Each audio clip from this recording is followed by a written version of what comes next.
Hi hello friends, welcome to my YouTube channel. ಇವತ್ತಿನ ವಿಡಿಯೋದಲ್ಲಿ ಸಖತ್ ಟೇಸ್ಟಿ ಹಾಗೆ ಸೂಪರಾಗಿರುವಂತಹ ಬ್ರೇಕ್ಫಾಸ್ಟ್ ರೆಸಿಪಿನ ತಿಳಿಸ್ಕೊಡ್ತಾ ಇದ್ದೀನಿ. ಈ ರೀತಿ ನೀವು ಈ ಬ್ರೇಕ್ಫಾಸ್ಟ್ ರೆಸಿಪಿನ ರೆಡಿ ಮಾಡಿಕೊಂಡ್ರೆ ಎಲ್ಲರೂ ಕೂಡ ತುಂಬಾ ಇಷ್ಟಪಟ್ಟು ತಿಂತಾರೆ. ಬನ್ನಿ ತಡ ಮಾಡದೆ ಯಾವ ರೀತಿ ಮಾಡೋದು ಅಂತ ನೋಡ್ಕೊಳ್ಳೋಣ. ಮೊದಲು ನಾನಿಲ್ಲಿ ಒಂದು ಬೌಲ್ ತೊಗೊಂಡಿದ್ದೀನಿ.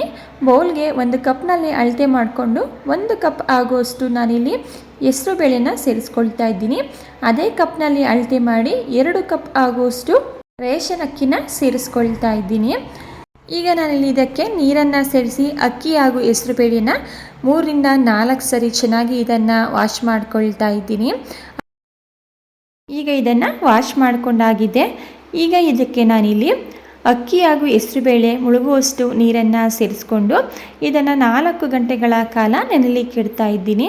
ಹಾಗೆ ಇದ್ರ ಜೊತೆಗೆ ನಾನಿಲ್ಲಿ 1/4 ಟೀ ಸ್ಪೂನ್ ಆಗುವಷ್ಟು ಮೆಂತ್ಯನೂ ಸಹ ಸೇರಿಸ್ಕೊಂಡು ಇದನ್ನು 4 ಅವರ್ ಕಂಪ್ಲೀಟಾಗಿ ನೆನೆಯಬೇಕು. ಅಲ್ಲಿವರೆಗೂ ಒಂದು ಪ್ಲೇಟನ್ನು ಕ್ಲೋಸ್ ಮಾಡಿ ಇದನ್ನು ನೆನೆಸ್ಕೋಬೇಕಾಗುತ್ತೆ. ಈಗ 4 ಅವರ್ ಆಗಿದೆ. ನೀವಿಲ್ಲಿ ನೋಡ್ತಾ ಇರ್ಬೋದು, ನಾವಿಲ್ಲಿ ಸೇರಿಸಿರುವಂತಹ ಹೆಸರುಬೇಳೆ ಅಕ್ಕಿ ಚೆನ್ನಾಗಿ ನೆಂದ್ಕೊಂಡಿದೆ.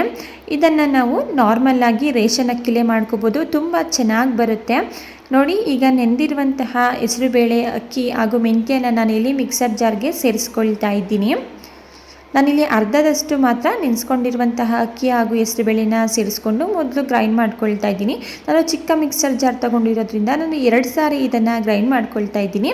ನೀವೇನಾದ್ರು ದೊಡ್ಡ ಮಿಕ್ಸಿ ಜಾರ್ ತೊಗೊಂಡ್ರೆ ನೀವು ಒಂದೇ ಸಾರಿ ಇದನ್ನು ಗ್ರೈಂಡ್ ಮಾಡ್ಕೋಬೋದು.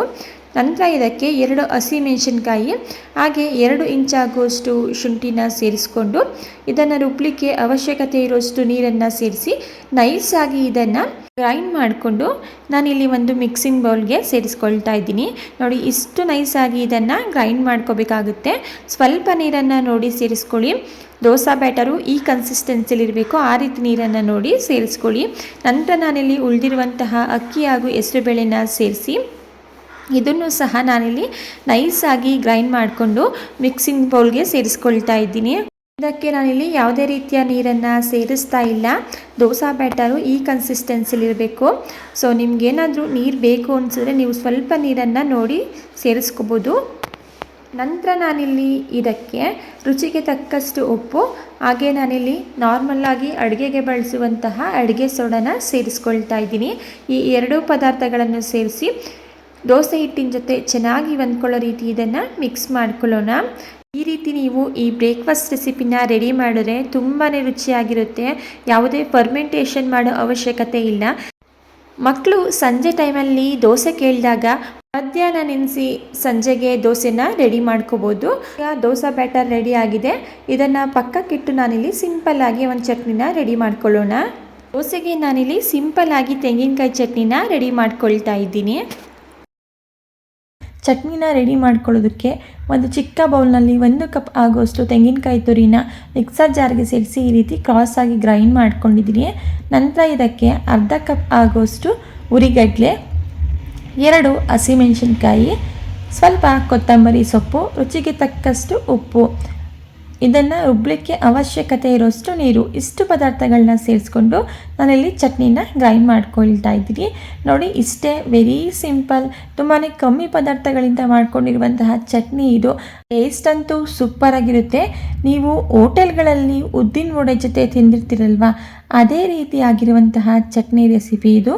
ಒಂದು ಸಲ ಮಿಸ್ ಮಾಡದೆ ಟ್ರೈ ಮಾಡಿ ನೋಡಿ. ಈಗ ರೆಡಿಯಾಗಿರುವಂತಹ ಚಟ್ನಿಗೆ ನಾನಿಲ್ಲಿ ಒಗ್ಗರಣೆನ ಮಾಡ್ಕೊಳ್ತಾ ಇದ್ದೀನಿ. ಒಗ್ಗರಣೆ ಮಾಡಲಿಕ್ಕೆ ಒಂದು ಚಿಕ್ಕದಾಗಿರುವಂತಹ ಪ್ಯಾನ್ ಇಟ್ಕೊಂಡು ಇದಕ್ಕೆ 1 ಸ್ಪೂನ್ ಆಗುವಷ್ಟು ಎಣ್ಣೆನ ಸೇರಿಸ್ಕೊಳ್ತಾ ಇದ್ದೀನಿ. ನಂತರ ಅರ್ಧ ಟೀ ಸ್ಪೂನ್ ಆಗುವಷ್ಟು ಉದ್ದಿನಬೇಳೆ, ಸ್ವಲ್ಪ ಜೀರಿಗೆ, ಸ್ವಲ್ಪ ಸಾಸಿವೆ, ಮುರಿದಿಟ್ಕೊಂಡಿರುವಂತಹ 1 ಒಣಮೆಣಸಿನ್ಕಾಯಿ, ಸ್ವಲ್ಪ ಕರಿಬೇವಿನ ಸೊಪ್ಪು ಹಾಗೆ ಸ್ವಲ್ಪ ಇಂಗನ್ನು ಸೇರಿಸಿ ಒಗ್ಗರಣೆನ ರೆಡಿ ಮಾಡಿಕೊಂಡು ನಾನಿಲ್ಲಿ ಗ್ರೈಂಡ್ ಮಾಡಿ ಇಟ್ಕೊಂಡಿರುವಂತಹ ಚಟ್ನಿಗೆ ಸೇರಿಸಿ ಮಿಕ್ಸ್ ಮಾಡಿಕೊಂಡ್ರೆ ಸಖತ್ ಟೇಸ್ಟಿಯಾಗಿ ಸಿಂಪಲ್ ಆಗಿರುವಂತಹ ಈ ಚಟ್ನಿ ರೆಡಿ ಆಯಿತು. ಈಗ ಇದನ್ನು ಪಕ್ಕಕ್ಕಿಟ್ಕೊಂಡು ದೋಸೆನ ಮಾಡ್ಕೊಳ್ಳೋಣ. ನಾನಿಲ್ಲಿ ಗ್ಯಾಸ್ ಸ್ಟವ್ನ ಆನ್ ಮಾಡಿ ತವನ ಬಿಸಿಯಾಗಲಿಕ್ಕೆ ಇಟ್ಟಿದ್ದೆ. ನಾನೀಗ ರೆಡಿಯಾಗಿರುವಂತಹ ದೋಸೆ ಬ್ಯಾಟರಿಂದ ದೋಸೆನ ಹಾಕ್ಕೊಳ್ತಾ ಇದ್ದೀನಿ. ನೀವಿಲ್ಲಿ ಎಷ್ಟು ತೆಳುವಾಗಿ ಬೇಕಾದರೂ ಈ ದೋಸೆನ ಹಾಕೋಬೋದು, ಎಲ್ಲೂ ಕೂಡ ಕೀಳೋದಿಲ್ಲ. ನೋಡಿ, ನಾನು ಇಷ್ಟು ತೆಳುವಾಗಿ ದೋಸೆನ ಹಾಕ್ಕೊಂಡು ಇದಕ್ಕೆ ನಾನಿಲ್ಲಿ ಸ್ವಲ್ಪ ಎಣ್ಣೆನ ಸೇರಿಸ್ಕೊಳ್ತಾ ಇದ್ದೀನಿ. ನೀವಿಲ್ಲಿ ಎಣ್ಣೆ, ಬೆಣ್ಣೆ, ತುಪ್ಪ ಯಾವುದನ್ನಾದ್ರೂ ಸರಿ ಸೇರಿಸ್ಕೋಬೋದು. ನಾನಿಲ್ಲಿ ಎಣ್ಣೆನೇ ಸೇರಿಸ್ಕೊಂಡು ದೋಸೆಗೆ ಅಪ್ಲೈ ಮಾಡಿಕೊಂಡು ಮೀಡಿಯಮ್ ಫ್ಲೇಮಲ್ಲಿಟ್ಟು ಇದನ್ನು ಬೇಯಿಸ್ಕೊಳ್ತಾ ಇದ್ದೀನಿ. ತುಂಬಾ ರುಚಿಯಾಗಿರುತ್ತೆ ಈ ದೋಸೆ. ಒಂದ್ಸಲ ಟ್ರೈ ಮಾಡಿ ನೋಡಿ. ಈಗ ದೋಸೆ ಬೆಂದಿದೆ. ದೋಸೆನ ತೆಗಿಬೇಕು ಅಂತೇಳಿ ಯಾವುದೇ ರೀತಿಯ ಸರ್ಕಸ್ ಮಾಡೋ ಆಗಿಲ್ಲ. ದೋಸೆ ಬೆಂದಿದ ನಂತರ ಅದು ತವಾದಿಂದ ತಾನಾಗಿಯೇ ರಿಮೂವ್ ಆಗುತ್ತೆ. ನಂತರ ಅದನ್ನು ತಿರುಗಿಸ್ಕೊಂಡು ಬೇಯಿಸ್ಕೊಳ್ತಾ ಇದ್ದೀನಿ. ಇದನ್ನು ತಿರುಗಿಸ್ಕೊಂಡು ಬೇಯಿಸ್ಕೋಬೇಕು ಅಂತೇನಿಲ್ಲ, ಒಂದು ಸೈಡ್ ಬೇಯಿಸ್ಕೊಂಡ್ರು ಓಕೆ. ನೋಡಿ ಎಷ್ಟು ಕ್ರಿಸ್ಪಿಯಾಗಿ ಸೂಪರಾಗಿ ಈ ದೋಸೆ ಬಂದಿದೆ ಅಂತ ಹೇಳಿದ್ರೆ ಒಂದ್ಸಲ ನೀವು ಟ್ರೈ ಮಾಡಿ ನೋಡಿ, ನಿಮಗೆ ಗೊತ್ತಾಗುತ್ತೆ. ಈಗ ಇದು ಆಗಿದೆ. ಇದನ್ನು ಈಗ ಪಕ್ಕಕ್ಕೆ ಇಟ್ಕೊಂಡು ನೆಕ್ಸ್ಟ್ ನಾನಿಲ್ಲಿ ಇನ್ನೂ ಒಂದು ದೋಸೆನ ಹಾಕ್ತಾ ಇದ್ದೀನಿ. ಇನ್ನು ಈ ದೋಸೆನ ಪೇಪರ್ನಷ್ಟು ತೆಳುವಾಗಿ ಹಾಕ್ಕೊಂಡ್ರು ಈ ದೋಸೆ ಎಲ್ಲೂ ಕೂಡ ಕೀಳೋದಿಲ್ಲ, ಅಷ್ಟು ಸೂಪರಾಗಿ ಬರುತ್ತೆ. ಈಗ ಇದಕ್ಕೆ ನಾನಿಲ್ಲಿ ಸ್ವಲ್ಪ ಎಣ್ಣೆನ ಸೇರಿಸ್ಕೊಳ್ತಾ ಇದ್ದೀನಿ. ಎಣ್ಣೆನ ಸೇರಿಸ್ಕೊಂಡು ಅಪ್ಲೈ ಮಾಡಿಕೊಂಡು ಇದನ್ನು ಸಹ ಮೀಡಿಯಮ್ ಫ್ಲೇಮಲ್ಲಿಟ್ಟು ಎಲ್ಲ ಕಡೆ ದೋಸೆ ಚೆನ್ನಾಗಿ ಕ್ರಿಸ್ಪಿಯಾಗಿ ಬೇಯೋವರೆಗೂ ಇದನ್ನು ಬೇಯಿಸ್ಕೊಳ್ತಾ ಇದ್ದೀನಿ. ಜಾಸ್ತಿ ಟೈಮ್ ಏನು ತಗೊಳ್ಳೋದಿಲ್ಲ, 1-2 ನಿಮಿಷಕ್ಕೆಲ್ಲ ದೋಸೆ ಚೆನ್ನಾಗಿ ಬೆಂದ್ಕೊಬಿಡುತ್ತೆ. ನೋಡಿ, ಈಗ ಇದು ಆಗಿದೆ. ಇದನ್ನು ನಾನಿಲ್ಲಿ ತಿರುಗಿಸ್ಕೊಂಡು ಬೇಯಿಸ್ಕೊಳ್ತಾ ಇದ್ದೀನಿ. ವೆರಿ ಸಿಂಪಲ್ ಹಾಗೆ ಈಸಿಯಾಗಿರುವಂತಹ ದೋಸೆ ರೆಸಿಪಿ ಇದು. ಒಂದು ಸಲ ಖಂಡಿತ ಮಿಸ್ ಮಾಡದೆ ಈ ವಿಧಾನದಲ್ಲಿ ಟ್ರೈ ಮಾಡಿ ನೋಡಿ. ಈಗ ಇದು ಸಹ ಆಗಿದೆ.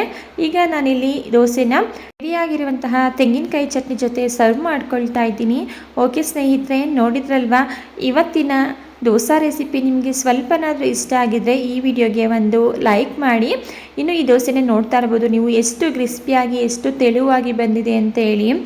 ಈ ದೋಸೆ ಹಾಗೂ ಚಟ್ನಿ ಕಾಂಬಿನೇಷನ್ ಅಂತೂ ಸೂಪರ್ ಆಗಿರುತ್ತೆ. ನೀವಿಲ್ಲಿ ನೋಡ್ತಾ ಇದ್ದೀರಲ್ಲ ಎಷ್ಟು ತೆಳುವಾಗಿದೆ ಅಂತ ನೀವಿಲ್ಲಿ ನೋಡ್ಬೋದು. ಕಾಟನ್ ಬಟ್ಟೆ ಎಷ್ಟು ತೆಳುವಾಗಿದೆ, ಬಟ್ ಆದರೆ ಈ ದೋಸೆ ಕ್ರಿಸ್ಪಿಯಾಗಿ ಬಂದಿದೆ. ಹಾಗೆ ಇದೇ ರೀತಿ ರೆಸಿಪಿಗಳಿಗಾಗಿ ದಯವಿಟ್ಟು ಚಾನಲ್ನ ಸಬ್ಸ್ಕ್ರೈಬ್ ಮಾಡ್ಕೊಂಡು ನೋಡಿ.